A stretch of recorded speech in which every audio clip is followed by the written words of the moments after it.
Morning, शुभ सकाळ. यावेळी टायमिंग सकाळचे 6:30 वाजलेले आहेत. आमचे राजकुमार कुठल्या कामात व्यस्त आहेत, तर मी खूप साऱ्या पायपुसण्या आज लवकर धुवून टाकलेल्या आहेत. कारण वातावरण असं झालेलं आहे आणि पायपुसण्या खूप लवकर चिखल होत आहे त्या वातावरणामुळे. आणि दारासमोर रोड नाही आहे, त्यामुळे हे म्हणजे चिखलाचे पाय घेऊन येतात आणि पायपुसण्याला पुसतात. मग ते पायपुसण्या 2-4 दिवसच व्यवस्थित राहतात, त्यानंतर लगेच ते खराब होतात. तर म्हणलं पायपुसण्या तर आपल्याला वॉशिंग मशीनमध्ये टाकायला येत नाही आहेत, मग हातानंच मला धुवायचे होते. रांगोळी अगोदर मी सगळ्या पायपुसण्या धुवल्या आणि थोड्याफार वरती वाळू घातलेले आहेत आणि थोड्याफार इथं घातलेले आहेत. तर झालेला ही सगळी मॉर्निंगची कामं माझी आवरलेले आहेत. आंघोळही झालेली आहे आणि आजचा वार सांगते. आजचा वार शनिवार आहे. तारीख आहे 7 सप्टेंबर आणि आज आहे गणेश चतुर्थी. तर सर्वांना गणेश चतुर्थीच्या खूप साऱ्या भरभरून शुभेच्छा. हॅपी गणेश चतुर्थी. आज सगळेजण खूप खूप बिझी असतात, कारण आज आपल्या घरी गणेश भगवान येणार आहेत. तर त्यांच्या स्वागताची तयारी आम्ही करत आहोत. तर अगोदर आम्ही दाराला तोरण बांधलेलं आहे. म्हणजे हे तोरण मी आणून 2-3 दिवस झालं, पण शेरू ठेवत नाही म्हणून मी तोरण बांधलेलं नव्हतं. पण आता सकाळीच मी दिनेशला तोरण बांधायला लावलेलं आहे दाराला. आणि कालची हरतालिका जी पूजन मी केलेलं होतं, ते पूजन पण मला उतरवायचं आहे. तुम्ही म्हणत होता की हरतालिका तृतीया म्हणतात, तुम्ही हरतालिका चतुर्थी का म्हणता. तर होत आहे थोडंसं बोलण्यामध्ये कन्फ्युजन होतं, थोडंसं घाई गडबडीत मी बोलते, त्यामध्ये माझ्या लक्षात राहिलेलं नाही आहे. तर इकडं मी सगळी अगोदर मी पूजा करून घेतलेली आहे.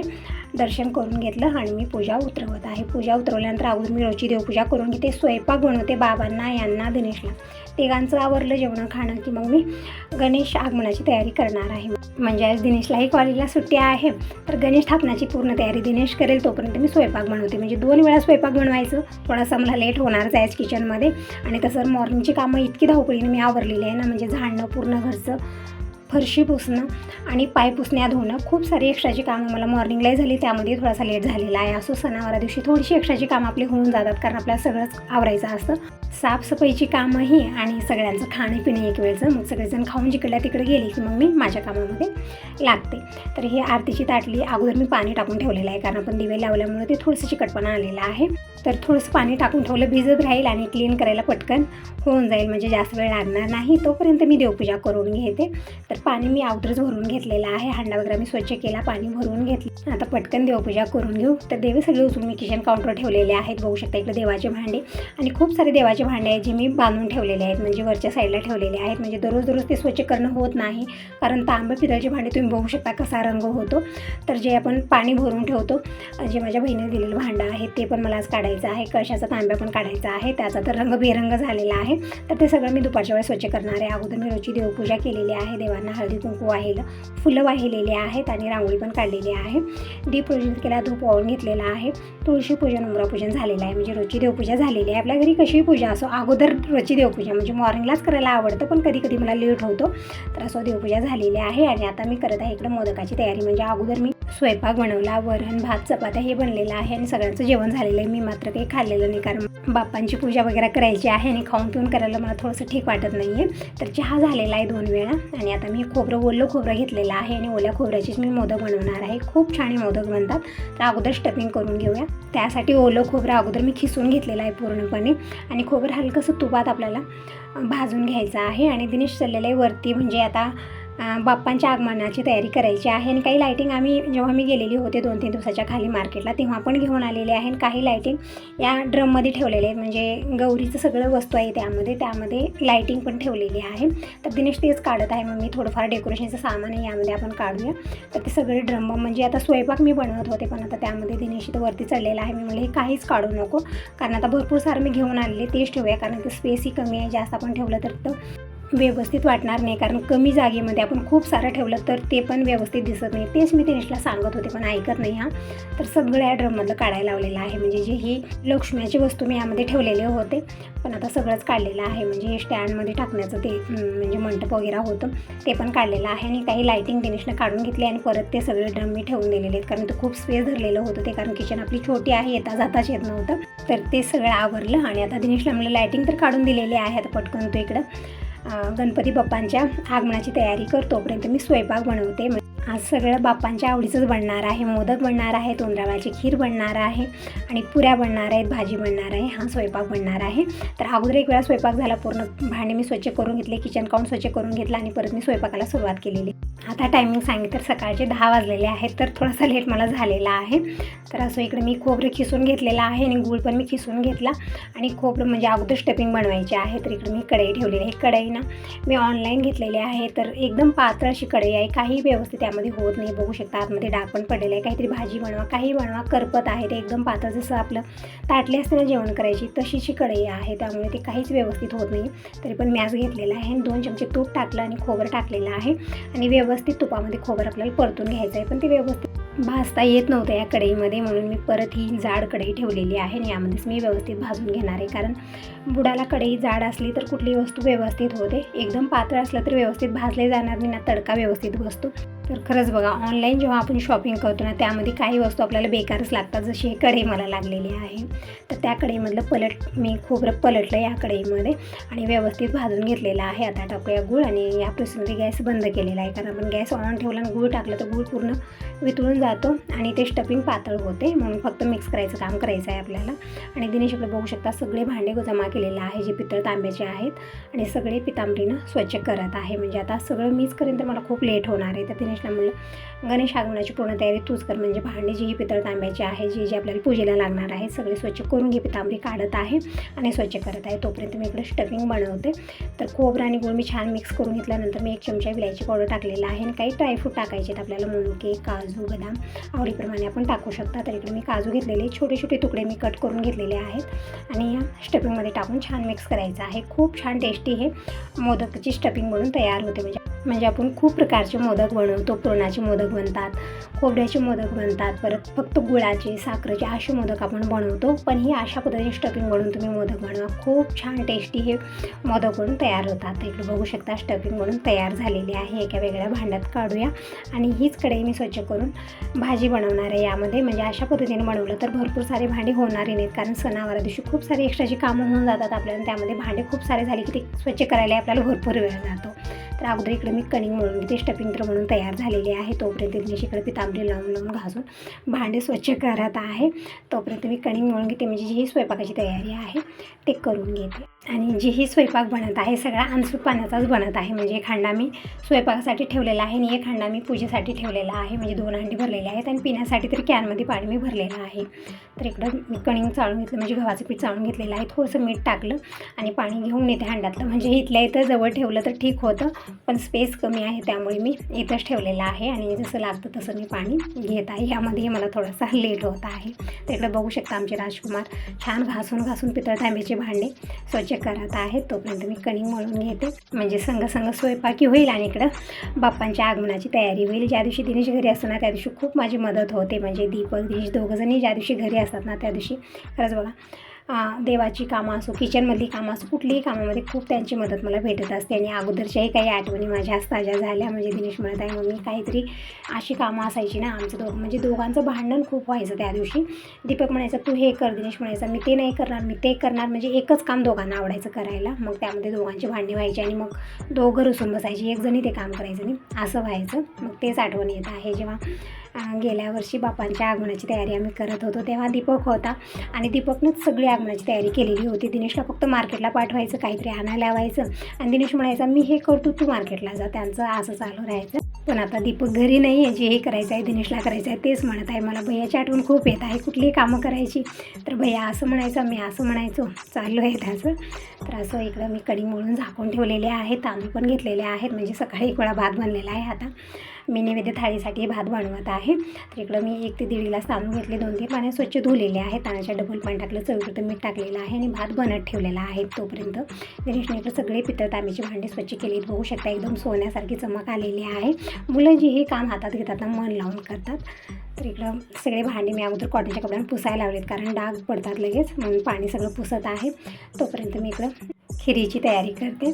तर जी स्टफिंग बनवलेली कढई आहे त्याच कढईमध्ये मी इकडे पाणी घेतलेलं आहे आणि कणिक तर मी अगोदरच म्हणून ठेवली. आता पटकन खीर बनवूया. हे उंदरावळची खीर बनवायला थोडासा वेळ जास्त लागतो आणि इकडे दिनेशने तोपर्यंत आरतीची ताटली तयार केलेली आहे आणि सगळं घासणं पुसणं चालू आहे याचं. तोपर्यंत मी इकडं खिरीची तयारी करते आणि इकडं थोडंसं डेकोरेशन करण्यासाठी हे चमकीचं जे आहे ना धाग्यासारखं ते काढलेलं आहे, पण ते व्यवस्थित लावताच येत नव्हतं कारण स्पेस खूप कमी आहे. तर म्हटलं काहीच लावू नको, म्हणजे खूप गजबज नको तिथं. जितकं आहे साधं सिंपल तितकं सुंदर दिसणार आहे. लायटिंग आणलेली हे ते खूप सारं आणलेलं आहे, पण लावायचं कुठं स्पेस कमी आहे म्हणून म्हटलं साधं सिंपलच छान वाटतं, जास्त नको गजबीज करू. तर ते मी ठेवून द्यायला लावलेलं आहे आणि इकडं मी गूळ खिसून घेतला. पाण्यामध्ये गूळ टाकलेला आहे आणि पाण्याला एक उकळीचा वेट करूया. तोपर्यंत आपण इकडं उंदरावळ बनवून घेऊया. तर तुम्ही कशा पद्धतीने उंदरावळची खीर बनवता नक्की मला सांगा. मी अशा पद्धतीनं बनवते. तर कणिक मी आणखीन एक वेळा मळून घेतलेली आहे, छान अशी मऊ करून घेतलेली आहे आणि थोडंसं कणिक घेतली आणि इकडं मी पोळीपाट घेतलेला आहे. पोळीपाटावरती आपल्याला एक शिवोळी बनवून घ्यायची आहे याची आणि त्या शिवोळीला कट करून आपल्याला आदनात टाकायचं आहे, गुळाच्या पाण्यामध्ये टाकायचं, शिजवून घ्यायचं आहे. खूप छान ही खीर म्हणून तयार होते आणि सगळ्यांना खूप आवडते. आणि दीपकला तरी खीर खूप खूप आवडायची. जेव्हाही मी खीर बनवायची ना तो बनजोस्तरच म्हणायचा, मम्मी कधी बनणार ते, कधी बनणार ते. मोदक असो किंवा ही खीर असो दीपकला खूप खूप आवडायची. तर इकडं मी पोळीपाटावरती शेवळी बनवत होती पण जमत नव्हतं, तर नंतर मी डायरेक्ट किचन काउंटरच बनवलेलं आहे. तर पटकन झालं आणि आता अगोदर मी सुरीनं छोटे छोट्या आकारामध्ये कट करत होते पण त्यामध्ये भरपूर लेट होत होता. मग नंतर मी हातानंच अशा पद्धतीने छोट्या छोट्या आकाराचे तोडून घेतलेत आणि मी इकडं उकळत्या पाण्यामध्ये टाकलेला आहे. तर अशा पद्धतीने मी इकडे खीर बनवत आहे. दिनेशला इकडे समया पण दिलेल्या आहेत. बघू शकता आमचे राजकुमार भजन करत आहेत, मन लावून बाप्पांच्या आगमनाची तयारी करत आहे दिनेश. आणि इकडं तांब्या तर स्वच्छ केलेला आहे आणि तांब्यावरती अगोदर स्वास्तिक काढून घेतलेले, कारण आपण कळस मांडणी केली तर व्यवस्थित काढता येत नाही. तर अगोदर स्वास्तिक बनवून घेतलेलं आहे आणि नारळावरती अशाच पद्धतीने स्वास्तिक बनवून घेतलेलं आहे. तर अशा पद्धतीने मुलं ही सगळी कामं केली तर वेगळं शिकवायची आपल्याला काही गरज नाही, ते स्वतःहूनच शिकतात. कारण हे सगळं आपल्या घरी बनतं. कशा पद्धतीने कळस मांडणी करायची आहे, कशा पद्धतीने पूजन करायचं आहे, हे सगळं मुलांना समजतं. म्हणून मी दररोज पूजा असो किंवा किचनची कुठली कामं असो सगळ्या कामामध्ये मी मुलांना घेत असते, कारण त्यांनाही सगळं समजवणं गरजेचं आहे. वेगळं शिकवायची काही गरज नाही, आपल्या संग त्यांना पण घ्यायचं, त्यांना स्वतःहून समजून जातं. तर इकडं गणेश स्थापनाची पूर्ण तयारी झालेली आहे आणि बाप्पांना दिनेश घेऊन आलेला आहे. तर अगोदर मी आरती केलेली आहे, पूजन केलेलं आहे आणि आता आसन तर तयार झालेलं आहे बाप्पांचं. आता आसनावरती गणपती बाप्पा विराजमान झालेले आहेत. बघू शकता खूप सुंदर अशी मूर्ती आहे. तर इकडं हे काल मी कुंडे घेऊन आलेली होते, म्हणजे खूप सुंदर ही फुलं आहेत. तर दिनेशने ते पण कुंडे ठेवलेले आहेत आणि समया वरच्या साईडला ठेवलेला आहे आणि इथं जे खाली कप आहे त्यामध्ये कळस स्थापना करायची आहे. खालच्या साईडला आरतीचं ताट ठेवणार आहे, म्हणजे जी ही फळं आहे, जी ही पूजेची सामग्री आहे खालच्या साईडला, म्हणजे वरच्या साईडला सगळं ठेवेल तर खूप तिथं म्हणजे गजबजही होणार आहे आणि सगळं बसणार नाही, कारण स्पेस कमी आहे. तर त्यामुळे आम्ही अशा पद्धतीनं ठेवलेलं आहे. आम्ही जर हॉलमध्ये बाप्पांची स्थापनाची तयारी केली असती ना मग तिथं परत आपल्याला गौरी बसवता येत नाही. असं म्हणलं जातं इकडं की गणपती बाप्पा आणि लक्ष्मी जे आपण बसवतो एकमेकांचा चेहरा बघत नाहीत असं इकडं मानलं जातं. म्हणजे शिटीने तर मी खूप ठिकाणी बघितलेलं आहे. जेव्हा आपण गौरी आगमन करतो तेव्हाच आपण गणपती बाप्पांना पण ठेवलं जातं, पण इकडं अशी मान्यता आहे की गणपती बाप्पा आणि गौरी एकमेकांचा चेहरा बघत नाहीत असं म्हणलं जातं इकडं, म्हणजे गावाकडे म्हणतात. त्यामुळे मी इथंच देवाऱ्यापाशी चौरंगावरती गणेश स्थापना केलेली आहे आणि अशा पद्धतीनं कळस मांडणी केलेली आहे. म्हणजे तांदळाची रास घातलेली, त्यावरती कळशाचा तांब्या ठेवला आणि तांब्यामध्ये एक नाणं, सुपारी, हळदी, कुंकू, फूल हे वाहिलेलं आहे आणि वरती मी नारळ ठेवलेला आहे. म्हणजे दिनेशच सगळी पूजाची तयारी करत आहे, फक्त जे चुकलं जे जमत नाही त्याला ते थोडंफार मी करत आहे. म्हणजे मुलांना हे सगळ्या गोष्टी आल्या पाहिजे म्हणून मी सगळं दिनेशलाच करायला लावत होते. जेव्हा दीपक होता दीपक करायचा, आता दिनेश करत आहे. आणि ते जे भांडं आहे ना त्यामध्ये पाणी भरलेलं आहे आणि फुलं ठेवलेत अशा पद्धतीनं. तर बघू शकता खूप छान दिनेशने इकडं गणेश स्थापना केलेली आहे. तर बाप्पाने इकडं जानवा पण घातलेला आहे आणि टोपी म्हणजे नवा कपडा, आपल्याला रुमाल असो टोपी असो ते पण घालायची असते. तर बाप्पांची जे आहे पूजा इकडं होत आहे. वस्त्रमाळ मी अगोदरच बनवली, फक्त हळदी कुंकू लावायचं राहिलेलं होतं. तर दिनेशने इकडं हळदी कुंकूही लावून घेतलेला आहे, वस्त्रमाळ अर्पित केलेली आहे आणि इकडं कळशाला पण वस्त्रमाळ घातलेली आहे. फक्त एक फुलाचा हार जे आहे ना ते खूप मोठा होत होता, मग छोटा करायला सांगितलेला आहे. मी झेंडूचे फुलाचा हार घेऊन आलेले, पण खूप मोठा झालेला आहे, एकदम मोठी मोठी झेंडूची फुलं आहेत, ते व्यवस्थित बसत नव्हतं. तर इकडे जी छोटी फुलं आहेत ना त्याचा हार मी कशासाठी बनवायला लावलेला आहे. आणि तोपर्यंत मी इकडे उंदरावळाची खीर बनवली आणि खोबरं मी थोडंफार ठेवलेलं होतं, जे तुपामध्ये मी फ्राय केले होते. खोबरं टाकले अर्धी वाटी आणि ड्रायफ्रूट टाकले, जसं मुनके आहेत, काजू आहेत ते टाकलेले. तर खीर बनून तयार आहे. आता इकडं मी मोदकाची तयारी करत आहे. त्यासाठी मी एक मोठी चपाती लाटून घेतली आणि एक मोठी वाटी घेतलेली आहे आणि त्यानं मी अशा पद्धतीनं छोट्या छोट्या पुऱ्या मी कट करून घेतलेल्या आहेत. म्हणजे आता एक एक मी लाटण खूप लेट मला होणार आहे, तर अशा पद्धतीने खूप लेट झालेलाच आहे. आता टायमिंग सांगितलं दुपारचे 1:45 वाजलेले आहेत. खूप लेट झालेला आहे मला, म्हणजे 10 वाजता मी सुरुवात केलेली होती आणि एक एक तयारी करेपर्यंत कसा वेळ गेला अजिबात कळलं नाही आहे. तर इकडे मी मोदकाचा साचा मागवला आणि ते कशा पद्धतीने मला यूज करायचं आहे मला समजलंच नाही आहे. बघू शकता अगोदर एक मी मोदक बनवलं, ते पूर्णपणे तुटलेले, म्हणजे स्टफिंगच बाहेर आली त्याची. आणि इकडे मी आणखी एक बनवलं ते अशा पद्धतीने, म्हणजे अगोदर मी ते लाटी ठेवली, त्यामध्ये मी ते स्टफिंग भरली आणि मग मी करायचा प्रयत्न केला, पण ते झालंच नाही. दोन्ही मोदक म्हणजे मोडले. मला समजलं नाही की कशा पद्धतीने हे आपल्याला घ्यायचं आहे, कशा पद्धतीने त्यामध्ये मोदक बनवायचा आहे. मला समजलं, मी कधी बघितलं नाही. आता खूप साऱ्या ताई माझ्यावर हसतील पण की ताई अशा पद्धतीने करायचं नसतं, कसं करत आहेस तू. तर पुन्हा मी मोदक अशा पद्धतीने करायला गेले, म्हणजे ते तसंच ठेवलं जॉईंट आणि त्यामध्ये मी मोदक बनवला ठेवत होते, पण ते पण जमलंच नाही आणि नंतर उलटं झालं असं वाटलं मला. मग नंतर मी परत अशा पद्धतीने ठेवलं, म्हणजे मी 2-3 वेळा प्रयत्न केले, 2-3 मोदक मी मोडले. मग मला तेव्हा कुठं समजलं की कशा पद्धतीने यामध्ये मोदक बनवायचे आहेत. म्हणजे आपण कुठलीही गोष्ट केली नाही तर आपल्याला कधी समजत नाही, ती सोपी असो किंवा अवघड असो, आपण कधीच ती बघितली नाही, केली नाही तर कसं समजणार आहे. पहिल्यांदा मी ते करत होते, मला जमत नव्हतं, तर शेवटी 2-3 वेळा मी प्रयत्न केला. मग तेव्हा मला समजलं की कशा पद्धतीने मोदक करायचे आहेत. तर मोदक मी बनवलेले आहेत, खीर पण बनलेली आहे, छोट्या पातेल्यात काढून ठेवली आणि इकडे दिनेशने पूजन केलेलं आहे. आगरडा, हा दुर्वा हे पण बाप्पांना वाहिलेला आहे, लाल फूल वाहिलेलं आहे जे बाप्पांच्या आवडीचं आहे. पूजा पूर्णपणे कंप्लीट झालेली आहे. आता फक्त नैवेद्य थाळी बनवायची आहे मला आणि आरती करून घ्यायची आहे. तर दिनेशला म्हणलं आता इथं सगळं आवरलेलं आहे, आता तू जा गॅरेजला आणि पप्पाला पाठवून दे, म्हणजे आरती वगैरे आम्ही करू. आता सगळेजण इथं थांबताही जमणार नाही कारण गॅरेजमध्ये कोणी नाही आहे, त्यामुळे. आणि त्यात तेल पण संपलेलं आहे, म्हणजे मोदक तळायचे होते मला. तसं तर आज उकडून मोदक बनवतात, पण मी तळूनच बनवणार आहे कारण लेट खूप झालेला आहे. आता जेव्हा आपण उकडून बनवतो त्यामध्ये थोडंसं स्टीम करायला आपल्याला वेळ लागतो, म्हणून म्हणलं आता मोदक जे आहे ना उकडूनच म्हणजे तळूनच बनवते. तर तेल हे दिनेशनं काढलेलं आहे. तोपर्यंत मी इकडे भाजी बनवते, म्हणजे टोमॅटोची भाजी बनवत आहे. बटाटे आहेत पण बटाटे घरात कोणी खात नाही आहे, मी आणि दिनेश खातो, पण दिनेशचे पप्पा आणि बाबा खाणार नाही, त्यामुळे म्हटलं टोमॅटोची भाजी छान बनते.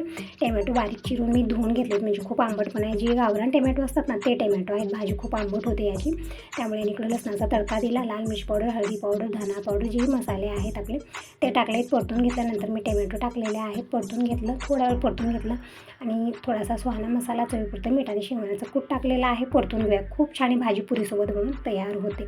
थोड्या वेळ मी कमी गॅसवरती परतून घेतल्यानंतर मी पाणी टाकले, म्हणजे थोडीशी रस्सा भाजी बनवणार आहे. झाकून ठेवलं. जोपर्यंत भाजी बनत आहे तोपर्यंत मी मोदक तळून घेते. तेल मी छोट्या कॅटलीमध्ये काढून घेते कारण ही कॅटली खूप मोठी येत बसणार नाही आहे आणि तसं तर आपल्याला तळणं वगैरे करायचं आहे, तेव्हा मला तेल जास्तच लागणार होतं, म्हणून मी थोडंसं जास्तच काढायला लावलेलं आहे. थोडंफार छोट्या कॅटलीत काढून घेतलं आणि बाकीचं मी ठेवून देते. थोडंफार कढईत घेतलेलं आहे, गरम होत आहे तेल. तोपर्यंत भाजीला मी आणखीन एक वेळा परतून घेतलेलं आहे. आता तेल छान गरम झालेलं आहे, आता पटकन मोदक बनवून घेऊया. आणि दिनेश इकडे आणखीन मोदक बनवत आहे. अगोदर मला जमत नव्हते, पण दिनेश मोदक परफेक्ट बनवत आहे. तोपर्यंत मी फ्राय करून घेते आणि मला पुऱ्या पण बनवायच्या आहेत, म्हणजे लेट खूप झाला. म्हणजे तुम्हाला टायमिंग सांगितलं दुपारचे 2:30 वाजलेले होते मला आरती करण्यासाठी, तितका लेट झालेला होता. म्हणजे आपण मॉर्निंगलाच थोडंसं मी स्वयंपाक हे ते केले आणि थोडासा लेट झाला मला. म्हणजे आपल्याला मॉर्निंगला जे आहे ना सुरुवात थोडीशी अगोदर केली आपण, तर आपली जी दिवसभराचा रुटीन आहे आपला व्यवस्थित जातो. थोडासा मॉर्निंगलाच आपल्याला लेट झाला की मग आपलं दिवसभराचं जे रुटीन आहे ना पूर्ण चेंज होतो व्यवस्थित, म्हणजे कुठल्याही वेळेत होईना असं झालेलं होतं आज. असं नंतर चिडचिड पण व्हायला लागलेली होती कारण लेट इतका झालेला होता ना, सगळ्यांची आरती झाली होती, मलाच लेट झालेला होता. असो, इकडे मोदक सगळे मी तळून घेतलेले आहेत आणि दिनेश आणखीन इकडे डेकोरेशन करण्यामध्येच आहे. म्हटलं आता जाऊन पप्पाला पाठवून दे, तोपर्यंत मी नैवेद्य थाळी तयार करते आणि पुऱ्या पण इकडे तळून घेते. तर पुऱ्या मी अशा पद्धतीचं बनवत आहे, म्हणजे एक एक लाटून बनवायला लेट खूप झालेला होता, म्हणून मी एक मोठी चपाती लाटली आणि कट करून घेतलेला आहे एका मोठ्या छाच्यानं अशा पद्धतीनं.